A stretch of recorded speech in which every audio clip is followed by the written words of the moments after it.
বাঙালি হেনস্থা ইস্যুতে উত্তাল বিধানসভা, মার্শালদের সঙ্গে ধস্তাধস্তিতে অসুস্থ বিজেপির মুখ্য সচেতক Shankar Ghosh.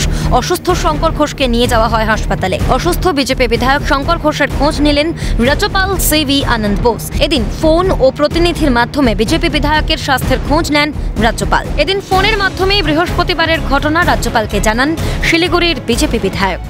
The problem is, sir, that our speaker is not following the rule book. I just asked why LOP was suspended, as because he never speak out about 348 without saying that he can't suspend LOP for the session. That was my question. So I just asked that please clarify before saying anything. But he didn't want to clarify. He was just saying that it is my rule and you have to obey it.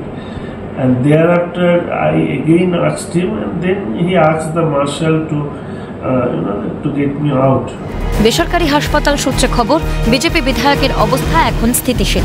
তার X-ray করা হয়েছে, তবে রিপোর্টে ফ্র্যাকচারের উল্লেখ নেই। পাশাপাশি রাতে ভালো ঘুমিয়েছেন বলেই হাসপাতাল সূত্রে খবর, তবে প্রেশার একটু কম রয়েছে।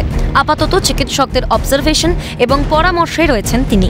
বিজেপি বিধায়কের আরোগ্য কামনা করেছেন বিধানসভার অধ্যক্ষ বিমান বন্দ্যোপাধ্যায়। সকাল বিকেলেই আমার কাছে অভিযোগ করে গেছেন, উনি অত্যন্ত অসুস্থ হয়ে পড়েছিলেন, ওনার আঘাত লেগেছে।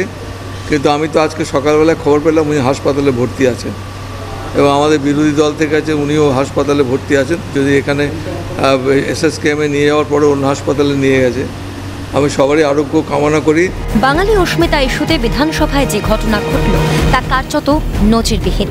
ইতিমধ্যেই এই ঘটনা বিধানসভার কলঙ্কময় অধ্যায় হয়ে থাকলো তা বলার অপেক্ষা রাখে না। দীপাঞ্জনা সাউ ও প্রতীশ বন্দ্যোপাধ্যায়ের রিপোর্ট, ক্যালকাটা নিউজ।